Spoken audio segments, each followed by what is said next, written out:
Assalamualaikum warahmatullahi wabarakatuh. Halo semua, perkenalkan nama saya Flora Limba Pertiwi dari kelas 12 A2. Di video ini saya akan mempresentasikan mengenai Proto Melayu sebagai salah satu kelompok nenek moyang bangsa Indonesia yang memiliki peran penting dalam perkembangan awal kehidupan manusia di Nusantara. Sebelum membahas asal-usul nenek moyang bangsa Indonesia, kita perlu memahami terlebih dahulu apa itu manusia purba. Manusia purba disebut juga prehistoric people atau manusia praaksara, yaitu manusia yang hidup pada masa sebelum mengenal tulisan. Keberadaan manusia purba diperkirakan sudah ada sejak lebih dari 4 juta tahun yang lalu. Manusia purba ditemukan di berbagai belahan dunia. Namun, Indonesia menjadi salah satu wilayah yang paling banyak ditemukan bukti keberadaan manusia purba, terutama di Pulau Jawa. Penemuan ini dilakukan oleh para peneliti melalui berbagai bukti peninggalan yang masih dapat diteliti hingga sekarang. Dalam membahas asal-usul nenek moyang bangsa Indonesia, para sejarawan mengemukakan berbagai pendapat. Namun, salah satu teori yang dianggap memiliki bukti paling kuat adalah teori yang dikemukakan oleh seorang sejarawan asal Belanda bernama Van Hein Geldern. Menurut teori Van Hein Geldern, nenek moyang bangsa Indonesia berasal dari daerah Yunan, tepatnya di sekitar hulu sungai Salwen dan sungai Mekhong. Mereka meninggalkan daerah tersebut karena kemungkinan terjadinya bencana alam atau serangan dari suku bangsa lain. Dalam proses perpindahan, nenek moyang bangsa Indonesia menggunakan perahu bercadik sebagai alat transportasi. Mereka berlayar secara berkelompok tanpa rasa takut dan akhirnya menetap di berbagai pulau, salah satunya wilayah Nusantara. Bangsa Austronesia yang masuk dan menetap di wilayah Nusantara kemudian dikenal sebagai bangsa Melayu Indonesia, yang kemudian dibedakan menjadi dua kelompok besar, yaitu Proto Melayu dan Deutero Melayu. Kedua kelompok ini datang ke Nusantara dalam waktu dan kebudayaan yang berbeda. Nah, pada pembahasan selanjutnya, saya akan memfokuskan materi pada Proto Melayu. Proto Melayu atau Melayu Tua merupakan kelompok penduduk yang datang ke wilayah Nusantara pada gelombang migrasi pertama. Mereka termasuk dalam rumpun bangsa Austronesia dan dianggap sebagai nenek moyang sebagian masyarakat Indonesia saat ini. Karena datang lebih awal dibandingkan Deutero Melayu, kehidupan Proto Melayu masih bersifat sederhana dan sangat bergantung pada alam.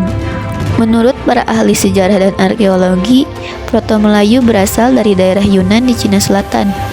Dari wilayah tersebut, mereka bermigrasi ke arah selatan menuju Asia Tenggara hingga akhirnya sampai ke Kepulauan Indonesia. Pendapat ini didukung oleh adanya kesamaan artefak seperti kapak batu yang ditemukan di wilayah Yunan dan Indonesia. Proto Melayu diperkirakan datang ke Nusantara sekitar 2500 sebelum Masehi sampai 1500 sebelum Masehi. Kedatangan ini tidak berlangsung sekaligus, melainkan terjadi secara bertahap dalam beberapa gelombang. Faktor yang mendorong perpindahan ini antara lain kondisi alam yang kurang menguntungkan serta tekanan dari kelompok lain yang lebih kuat. Proto Melayu memasuki wilayah Indonesia melalui dua jalur utama, yaitu jalur barat dan jalur timur. Jalur barat melalui Indochina dan Malaysia kemudian masuk ke Sumatera, sedangkan jalur timur melalui Filipina dan masuk ke wilayah Sulawesi. Perbedaan jalur ini kemudian memengaruhi persebaran penduduk dan kebudayaan Proto Melayu di Indonesia. Setelah tiba di Nusantara, Proto Melayu menyebar ke berbagai wilayah Indonesia. Pada awalnya, mereka tinggal di daerah pesisir. Namun, setelah kedatangan Deutero Melayu yang memiliki kebudayaan lebih maju, sebagian Proto Melayu berpindah ke daerah pedalaman dan pegunungan. Hal ini menyebabkan keturunan Proto Melayu banyak ditemukan di wilayah pedalaman hingga saat ini. Bangsa Melayu tua memiliki kebudayaan yang lebih tinggi daripada manusia purba. Kebudayaan bangsa Melayu tua disebut kebudayaan batu baru atau Neolitikum. Walaupun alat-alat yang digunakan masih terbuat dari batu, namun sudah diasah dengan halus. Hal ini menunjukkan bahwa tingkat keterampilan mereka sudah lebih maju dibandingkan manusia pada masa sebelumnya. Hasil kebudayaan Proto Melayu yang paling dikenal adalah kapak persegi dan kapak lonjong. Kapak persegi dibawa oleh Proto Melayu yang datang melalui jalur barat, sedangkan kapak lonjong dibawa melalui jalur timur. Perbedaan jenis kapak ini menjadi bukti adanya dua jalur migrasi Proto Melayu ke Nusantara. Dalam kehidupan sehari-hari, Proto Melayu hidup secara berkelompok. Mata pencaharian utama mereka adalah berburu dan meramu, serta mulai mengenal bercocok tanam sederhana. Sistem kehidupan sosial mereka masih sederhana, namun sudah mengenal nilai kerja sama dan gotong royong. Suku bangsa Indonesia sekarang ini yang diduga masih ada kaitan atau keturunan dari bangsa Melayu tua adalah suku Dayak dan suku Toraja. Mereka kemudian berpindah ke pedalaman karena kedatangan Dedora Melayu ke Indonesia. Dari penjelasan tersebut dapat disimpulkan bahwa Proto-Melayu merupakan kelompok penduduk awal Nusantara yang berasal dari Yunan di Cina Selatan.